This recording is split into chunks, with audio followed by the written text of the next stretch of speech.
Hello there, here's a vertical motion question for M1 of A-level.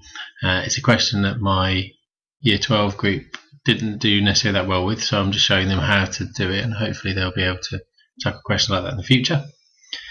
So here it is. A stone is dropped from a cliff top and a second later a second stone is thrown vertically downwards at 15 meters per second. Both stones reach the beach at the same time. How high is the cliff? So we just picture the situation first of all. We've got the first stone there, which is got an initial velocity of 0, and the second stone, which has an initial velocity of 15, which means I'm taking my positive direction as downwards. So these are my two situations. If I just call them 1 and 2, we can think about the equations for both of those. The acceleration is going to be 9.8, and that's pretty much all the information we've got. So if we start off with scenario number 1, we've got S equals ut plus a half at squared. The reason I've chosen that one is it's got u and a in it, and we're trying to find the distance, and we're also going to need to find the time as well. So we're going to need a second equation, and we're going to use exactly the same equation for our second situation.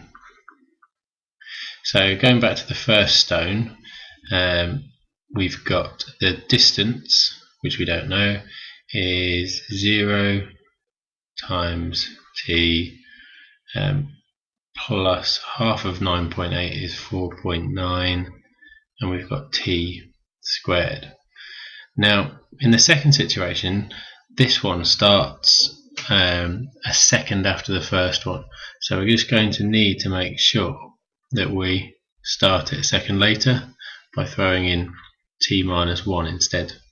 So if we put in our details into this equation, we've got initial velocity of 15 and then t minus 1, because that travels for a second less than the first stone. Same process again, 4.9 t minus 1 squared. That means on the left hand side we've got a formula connecting s and t, and on the right hand side we've got the same. If I expand out some brackets, we get 15t minus 15, and then expanding t minus 1 all squared and multiplying everything by 4.9, we end up with 4.9t squared. There'll be minus 2t when we expand the brackets, times that by the 4.9 and we get 9.8t, and then finally we'll have plus 1 times 4.9.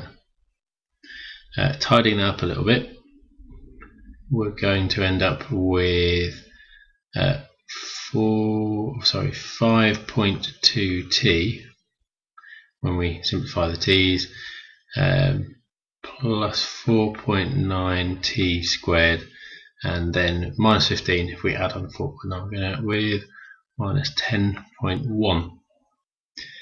Now bearing in mind that they both travel the same distance, that means the two s's are equal. We can actually make that all equal to 4.9t squared, because we just take that and make the two equations in terms of where s is the subject equal to each other.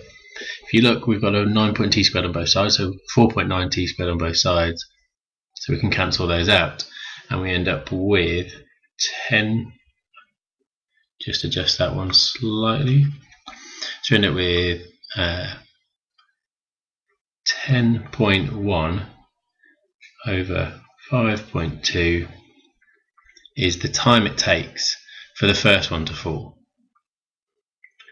So if we take that time and we put it back into our equation over here,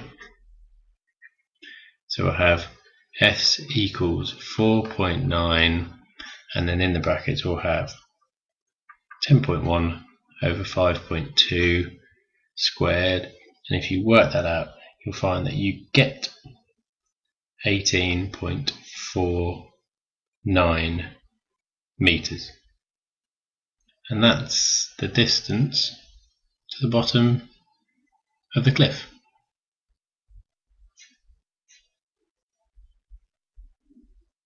Hope that helped. Feel free to obviously go back and pause it and post any questions you've got on the comments box, and I'll try and help. Thank you again for your time.